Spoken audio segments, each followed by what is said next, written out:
नमस्कार। MP debate में आपका स्वागत है। उपचुनाव की जंग। दरअसल देश में जब एक देश एक चुनाव कब होगा तब होगा, पर हम जानते हैं कि हमारे देश में अक्सर चुनाव होते हैं और चुनाव के बाद उपचुनाव भी होते हैं। उपचुनाव की बहुत सारी वजहें होती हैं, पर कहीं से अगर कोई सांसद बन जाता है और विधायक का पद खाली कर देता है, कोई विधायक दूसरी पार्टी में चला जाता है तो उसकी विधायिका ख़त्म हो जाती है, कोई विधायक का निधन हो जाता है, तो बहुत कारणों से उपचुनाव होते हैं। तो ये चुनाव उपचुनाव होते हैं, कई बार इनका पता भी नहीं चलता, इतना हल्ला नहीं मचता। पर मामला एक अलग तरह का है। मध्य प्रदेश में छिंदवाड़ा एक बहुत अहम जगह है, जिसको जीत कर भाजपा को लगता है कि उसने कांग्रेस को नेस्तनाबूद कर दिया। मध्य प्रदेश में 29 की 29 सीटें उसने जीत ली। ऐसा नहीं है कि इसके पहले 27 सीटें थी, बाद में 28 सीटें थी और तीसरे चुनाव में 29 पहुंची। पर जो छिंदवाड़ा की जंग जीतना जो है वो एक बड़ी बात थी। अब लोकसभा चुनाव के बाद मध्य प्रदेश में सियासी दलों की नज़र उपचुनाव पे, जिसमें सबसे अहम है छिंदवाड़ा की अमरवाड़ा सीट, जहां 10 जुलाई को मतदान होना है। लोकसभा में चुनाव में क्लीन स्वीप के बाद बीजेपी ने अमरवाड़ा विधानसभा उपचुनाव में जीत के लिए अपनी पूरी ताकत झोंक दी है। उपचुनाव के लिए बीजेपी ने छोटी छोटी बैठकों के जरिए बूथ मैनेजमेंट शुरू कर दिया है। बीजेपी ने कांग्रेस से पार्टी में शामिल हुए कमलेश शाह को चुनाव मैदान में उतारा है। बीजेपी उम्मीदवार कमलेश शाह के क्षेत्र में पकड़ तो है, लेकिन चुनाव मैनेजमेंट के लिए उनकी अपनी टीम नहीं है। इसलिए बीजेपी यहां माइक्रो मैनेजमेंट के लिए गांव और मोहल्लों की बैठकें कर रही है और बीजेपी प्रत्याशी के पक्ष में माहौल भी बनाया जा रहा है। दूसरी तरफ कांग्रेस भी अपनी परंपरागत सीट को बचाने के लिए जोर लगा रही है। पूर्व मुख्यमंत्री कमलनाथ 2 जुलाई को छिंदवाड़ा पहुंचकर प्रचार की कमान संभालेंगे। उधर नकुल नाथ भी अमरवाड़ा पहुंच गए रहे हैं। कांग्रेस ने अंचल कुंड धाम आश्रम के संत सुखराम दास इनवाती के बेटे धीरन शाह इनवाती को उम्मीदवार बनाया। चुनाव में अपनी लाज बचाने के लिए कांग्रेस ने 40 स्टार प्रचारकों की सूची भी जारी की है। ये उपचुनाव दोनों ही पार्टियों के लिए प्रतिष्ठा का प्रश्न बन गया। हाल में हुए लोकसभा चुनाव में बीजेपी ने कांग्रेस से उसकी परंपरागत छिंदवाड़ा सीट जो है छीन ली थी। उधर कांग्रेस को परंपरागत सीट अमरवाड़ा को बीजेपी को हर हालत में जीतना देखना चाहती है। आदिवासी बाहुल्य अमरवाड़ा विधानसभा उपचुनाव के लिए बीजेपी ने आदिवासी मंत्री और नेताओं को जिम्मेदारी दी है। अमरवाड़ा के हर चुनावी समीकरण पे हम आज चर्चा करेंगे, लेकिन इसके पहले देखते हैं कि इस बारे में राजनेता अपनी क्या प्रतिक्रिया दे रहे हैं। देखिए, भारतीय जनता पार्टी प्रत्येक चुनाव को 3 स्तरों पर लड़ती है। पहला, हमारा जो यहाँ प्रत्याशी है वो अपने स्तर पर प्रयास करते हैं। दूसरा, संगठनात्मक रूप से हमारे प्रदेश और केंद्र के संगठन से भी मॉनिटरिंग की जाती है। माननीय प्रदेश अध्यक्ष जी स्वयं उस क्षेत्र का दौरा कर चुके हैं, वहाँ पे उन्होंने प्रचार अभियान की कमान संभाल ली है। और बूथ मैनेजमेंट में प्रदेश अध्यक्ष जी ने जिस प्रकार का अभिनव प्रयोग लोकसभा और विधानसभा के चुनावों में किया था, उससे हमें आशान्वित सफलता मिली थी। वही स्वाभाविक तौर पर अमरवाड़ा में भी इम्प्लीमेंट किया जा रहा है। वहाँ की जनता के भीतर भी उत्साह है और हम पूरी तरीके से देखेंगे कि अमरवाड़ा के रण में भारतीय जनता पार्टी के संगठन की मजबूती की वजह से, सरकार के विकास कार्यों की वजह से और प्रधानमंत्री जी की लोकप्रियता की वजह से हम इन चुनावों में विजयश्री का वर्ण करेंगे। माननीय जीतू पटवारी जी के नेतृत्व में कांग्रेस बनबूट 10 यूथ के फार्मूले पर जमीन पर उतर चुकी है। मैं समझता हूँ सारे बूथ हमारे कमजोर थे जितने, वो सब मजबूत होने की दिशा में बहुत आगे बढ़ गए हैं। अमरवाड़ा चुनाव की बात करें तो जितने स्टार प्रचारक हैं सभी पहुंचेंगे। माननीय कमलनाथ जी भी बहुत जल्दी अमरवाड़ा पहुंचेंगे। भारतीय जनता पार्टी को ये चुनाव इतना भारी पड़ने वाला है कि माननीय मोहन यादव मुख्यमंत्री महोदय को याद आ जाएगा कि उन्होंने 6-7 महीने में सिवा घूमने के, सिवा देश राटन के कोई काम नहीं किया। प्रदेश में उनकी पार्टी के नेताओं की तक हत्याएं हो रही, उन्हें रोक नहीं पा रहे, लाइन ऑफ ऑर्डर बिगड़ा हुआ है। ये हम अमरवाड़ा में जाकर जनता को बताएंगे और जनता निश्चित रूप से माननीय जीतू पटवारी जी के नेतृत्व में हमारे कांग्रेस के प्रत्याशी को प्रचंड बहुमत से जिताएंगे। तो अमरवाड़ा बहुतों को अमर कर सकता है। कमलनाथ के जो परिवार की इज्जत दांव पे लगी थी, अगर वो उपचुनाव जीत जाते हैं तो एक बार फिर वो कहेंगे कि चलो हिसाब बराबर हुआ। और यदि मोहन यादव अमरवाड़ा भी जीत जाते हैं तो वो कहेंगे कि कमलनाथ का वर्चस्व यहाँ से ख़त्म हो गया है और अब जो है छिंदवाड़ा में किसी की बपोती नहीं है। तो चलिए इस मुद्दे पे हम बातचीत करते हैं। हमारे साथ इस पूरी बातचीत में चर्चा के लिए गुंजन चौकसे जी हैं, बीजेपी की प्रवक्ता, आपका स्वागत है। संतोष सिंह परियार जी हैं, आपका भी स्वागत है। और मेरे सहयोगी राकेश शर्मा जी हैं, इनका भी स्वागत है। तो गुंजन जी, आप लोग नहा धो के छिंदवाड़ा के पीछे पड़ गए हैं। एक सूत्री आपका अभियान है कि किसी भी तरह छिंदवाड़ा तो आपने हरा दिया लोकसभा, अब अमरवाड़ा भी जो है, जहाँ के विधायक को आपने अपनी तरफ मिला लिया था, अब जो है वो फिर से आपकी तरफ आने के बाद चुनाव लड़ रहे हैं। तो अब ये उनकी लोगों के बीच में, वो कांग्रेस के विधायक थे, अब वो बीजेपी से चुनाव लड़ रहे हैं, तो उनके सामने दुविधा तो है। पर बीजेपी ने चूंकि छिंदवाड़ा में बूथ मैनेजमेंट किया, काफ़ी कुछ वहाँ पे उन्होंने कोशिश की और कमलनाथ के बेटे नकुलनाथ को हराया, तो अब अमरवाड़ा तो एक छोटा इलाका है। तो कई बार सत्ताधारी दल को इस बात का फ़ायदा भी होता है कि लोग देखते हैं कि सरकार इनकी है, तो हमारे यहाँ यदि हमारा आदमी जीत जाएगा तो हमारे आदमी के जरिए बहुत सारे सत्ता के नज़दीक के काम हो जाएंगे, और कई बार विपक्ष में काम भी नहीं होते, तो और सत्ता के पास मशीनरी भी होती है, पूरा सिस्टम होता है, तो उसके फ़ायदे उपचुनाव में अक्सर हमने देखा है कि सत्ता जिसकी होती है उसको मिलता है।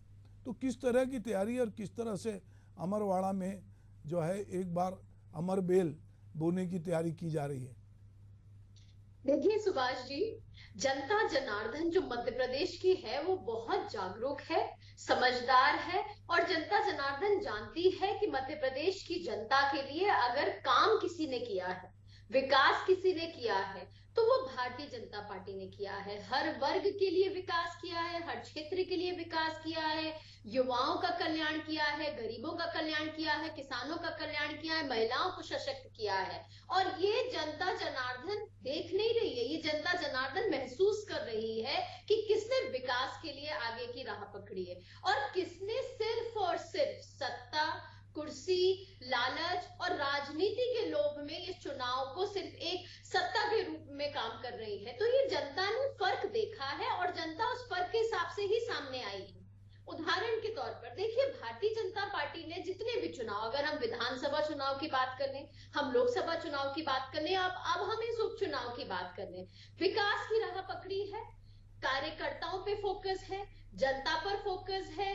विजन उनका बहुत साफ है कि विकसित राष्ट्र 2047 की ओर हमें लेके जाना है। हम इन 4 वर्गों जिनकी मैंने बात की, चाहे युवा, गरीब, किसान और महिलाओं को कैसे हमें सशक्त करना है, कैसे हमें अपने पूरे भारत का विकास करना है, कैसे हमें सनातन संस्कृति को, विरासत को, सबको संभाल के रखना है।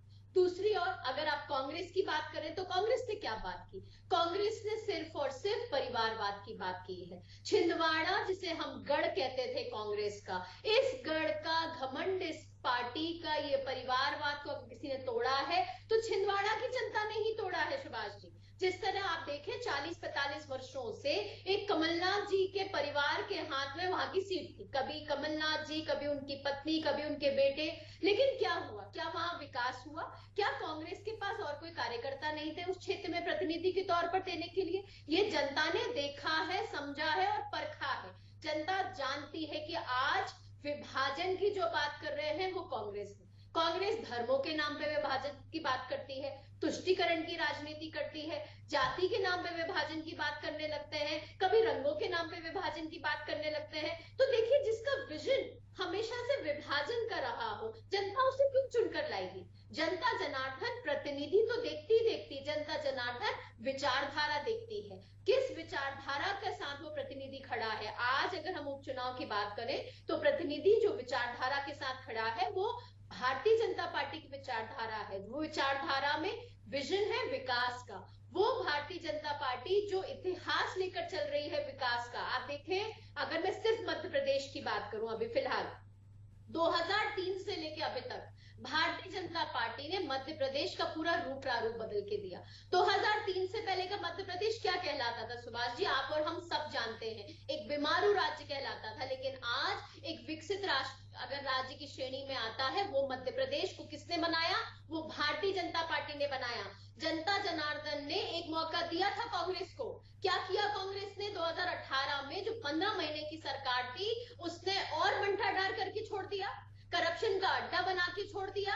जो जितनी योजनाएं चल रही थी, कल्याणकारी योजनाएं, कांग्रेस ने आते आते से ही उन योजनाओं को बंद कर दिया। मुझे शर्म आती है कहते हुए सुभाष जी, 51 से ज्यादा योजनाएं कांग्रेस ने खत्म कर दी थी कमलनाथ जी के मुख्यमंत्री रहते हुए। क्या जनता ने ये सब देखा नहीं है? जनता ने सब देखा है, परखा है, और उसका जवाब जनता ने विधानसभा चुनाव में ने देखा है। किस तरह ये चंद सीटों में सिमट के रह गई थी मध्य प्रदेश में, उसके बाद जनता ने लोकसभा चुनाव में इनको जवाब दिया है। आज पूरी 29 की 29 सीट पे मध्य प्रदेश में कमल खिला है। छिंदवाड़ा जैसी सीट, जिसे गढ़ कहा जाता था, वहां की जनता भी अब विकास के साथ है। वहां की जनता ने भी परिवारवाद को तोड़ा है, करप्शन को तोड़ा है और विकास की राह पकड़ी है।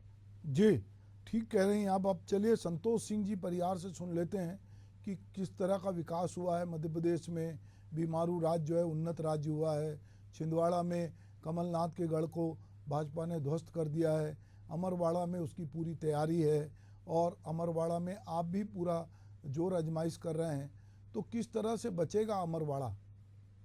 अमरवाड़ा हम निश्चित तौर पे जीतेंगे। मध्य प्रदेश में क्या है, काट की एंट्री एक बार चढ़ती है तो छिंदवाड़ा में जो है सारे वो मोहन यादव, अमित शाह, जितने भी भारतीय जनता पार्टी के लोग जो लगे थे लोकसभा में, निश्चित तौर पर इनको सफलता मिली। कई बार से हारते आ रहे थे, तो अभी ज्यादा ये ओवर कॉन्फिडेंस में है। और जहाँ तक विकास की बात कर रहे हैं, मध्य प्रदेश विकास इतना पागल हो गया कि पूरे देश के प्रदेश में विकास दिख तो रहा है। पूरी तरीके से महिलाओं को बरगला के 3,000 रुपए महीने देंगे। अभी तक दिए गए 3,000 रुपए महीने। बेरोजगारी कम हुई क्या? और जो इतनी बातें कर रहे हैं उत्तर प्रदेश में, प्रधानमंत्री ये परिवारवाद की बात कर रही है। प्रधानमंत्री जी कितने वोटों जीते, राहुल जी कितने वोटों जीते, तो इनका दम उत्तर प्रदेश में टूटा था, तो आने वाले समय में मध्य प्रदेश में भी इनका दम जो है टूटेगा। पूरी तरीके से मध्य प्रदेश केंद्र शासित प्रदेश बन चुका है। सारी योजनाएं बंद पड़ी हुई है। केवल रीटा जो टॉप अप का IS ब्यूरोक्रेट चल रहे हैं। मध्य प्रदेश कर्जे में डूबा जा रहा है। व्यापम और जनसंपर्क के पैसे से जो अपने बुक की ब्रांडिंग कर रहे हैं, जनता को दे क्या रहे हैं। दिन पे दिन लूट बढ़ती जा रही है, अपराध बढ़ते जा रहे हैं, महिला अत्याचार बढ़ते जा रहा है, वो हत्या होती जा रही है, रोडों पे जो गायब पड़ी रहती है, कोई देखभाल नहीं होती। तो ये भारतीय जनता पार्टी के लोग जो बात कर रहे हैं ये बहुत दम्भ में है। तो उत्तर प्रदेश की जनता ने दिया है। और अभी अमरवाड़ा में अमरवाड़ा की जो बात कर रहे हैं जिससे दिख जाएगा इनको। अब आप ये बताइए कि पूरे लोग जो है छिंदवाड़ा में अमित शाह, कैलाश विजयवर्गीय, मोहन यादव, शिवराज सिंह चौहान, सारे लोग लगे रहे। जनता थोड़ी सी भ्रमित हो गई। और जहाँ विकास की बात कर रही है, किस मुंह से शिवराज सिंह चौहान जी मुख्यमंत्री रहे 20 साल, और छिंदवाड़ा देख लीजिए और इनसे शिवराज सिंह चौहान जी का जिला देख लीजिए, तो विकास दिख जाएगा। फैक्ट्रियां सबसे ज्यादा कहाँ है? छिंदवाड़ा में है। तो ये जो बातें कर रहे हैं केवल लोगों को लाने की बात कर रहे हैं। मध्य प्रदेश के अंदर इस समय इतनी भयावह स्थिति हो गई है, आदिवासी बच्चों को स्कॉलरशिप नहीं मिल रही है, पूरी योजनाएं ठप पड़ी हुई है। केवल विज्ञापन कर करके जो लूट रहे हैं पूरे मध्य प्रदेश को, वो बड़ी बड़ी बातें कर रहे हैं। तो ये दम इनका अमरवाड़ा में टूट जाएगा। माननीय जीतू पटवारी जी के नेतृत्व में कमलनाथ जी, नकुलनाथ जी, सारे लोग 2 तारीख से लग जाएंगे। और इनको हम तो लगातार जीतते आ रहे हैं। तो निश्चित तौर पे जो है अभी ये सारे लोग जब लगे हुए थे तो एक बार आदमी काट कैंडी एक बार चढ़ गई है काट कैंडी तक। अमरवाड़ा में आपको रिजल्ट मिल जाएगा। जनता भगवान होती है, जनता मालिक होती, जनता अपना मन दुनिया देगी। संतोष भाई, संतोष जी, मेरा कहना है कि ये जो आपके अमरवाड़ा के 3 बार के विधायक थे कमलेश शाह जी, 3 बार कांग्रेस ने उनको विधायक बनाया और 29 मार्च 2024 को इस्तीफा दिए। अभी 3 महीने भी नहीं हुए। मतलब एक आदमी 15 साल कांग्रेस का विधायक है और अभी भाजपा की प्रवक्ता कह रही थी गुंजन जी कि हमारी पार्टी एक वैचारिक पार्टी है और हम विचार के साथ हैं, इसलिए लोग हमारे साथ जुड़ रहे हैं। कांग्रेस के पास अपना कोई विचार नहीं है, कोई अपनी सोच नहीं है। जबकि कांग्रेस इस बात को लेकर लगातार बीजेपी पे हमला कर रही थी कि इनकी विचारधारा देश के खिलाफ है, ये एक अलग तरह की विचारधारा कर रहे हैं। पर अभी भाजपा जो है और भाजपा की प्रवक्ता अपनी विचारधारा की वकालत कर रही थी और इनकी विचारधारा का प्रभाव इतना है कि आपके 3 बार के विधायक जो हैं वो छोड़ के आ जाते हैं और फिर से वो जो है उनको पार्टी टिकट देती है। क्या है? बहुत अच्छा सवाल करा आपने। जब आप सारी संस्थाएं, CBI, ED, पुलिस प्रशासन, इनकम टैक्स, जब सब लोग जो है सब लोग को दबाव देके और जो है वॉशिंग मशीन में धुलाने के लिए यहाँ से लाके जो अपनी बात उनके पास जाते तो सब अच्छे हो जाते हैं। अजीत पवार का क्या हुआ?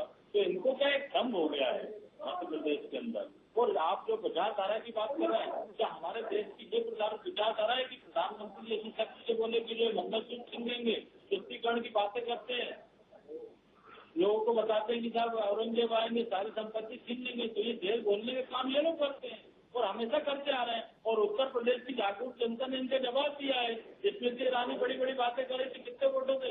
स्मृति ईरानी इतने वोटों से आ रही है एक साधारण से कार्यकर्ता से, तो इनका दम अभी भी लगा हुआ है। और जहाँ तक जो बात कर रहे हैं भारतीय जनता पार्टी के नकली लोग, केवल विकास नहीं करके केवल अपनी ब्रांडिंग करो, झूठ बोलो, देश को कर्जे में डालो, इवेंट करो, बेरोजगारी का एकदम दिन पे दिन डाटा बढ़ते जा रहा है, बेरोजगार बढ़ते जा रहा है, महिला अत्याचार में नंबर 1 हो गया मध्य प्रदेश। और केवल कोई बातें कर रहे हैं। अरे विकास की बात करें, छिंदवाड़ा में माननीय कमलनाथ जी के नेतृत्व में जितना विकास हुआ है, आप ये भी जाके तुलना कर लीजिए यहाँ पे शिवराज सिंह जी के क्षेत्र से, कैलाश विजयवर्गीय जी के क्षेत्र से। ये भारतीय जनता पार्टी के लोग जो है बेमनस कराते हैं, झूठ बोलते हैं और लोगों को बरगलाते हैं। अब कभी कभी तो आपसे एक बार वो हो जाता है ना, भड़काने में जाता है। अभी पता चल जाएगा इनको यहाँ के चुनाव में।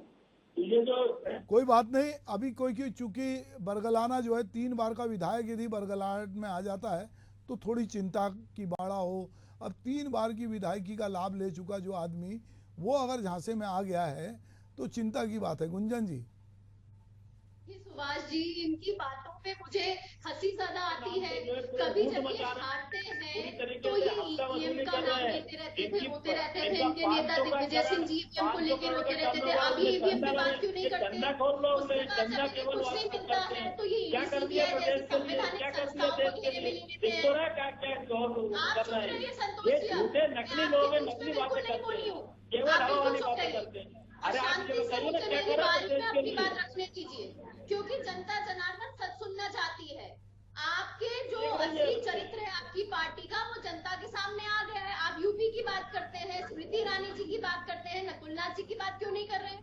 आज आप छिंदवाड़ा आपके नेताओं का चरित्र देख तो रहा है, उसके अंदर आकाल पड़ा हुआ, दूसरे को बरगला के दबाव देके ला रहे हो। चरित्र की क्या बात करोगे आप? जो पैसे जाने की बात करते हैं, आज आपने तो जनता क्या हुआ 3,000 रुपए महीने का? महिलाओं को दिए गए 3,000 महीने।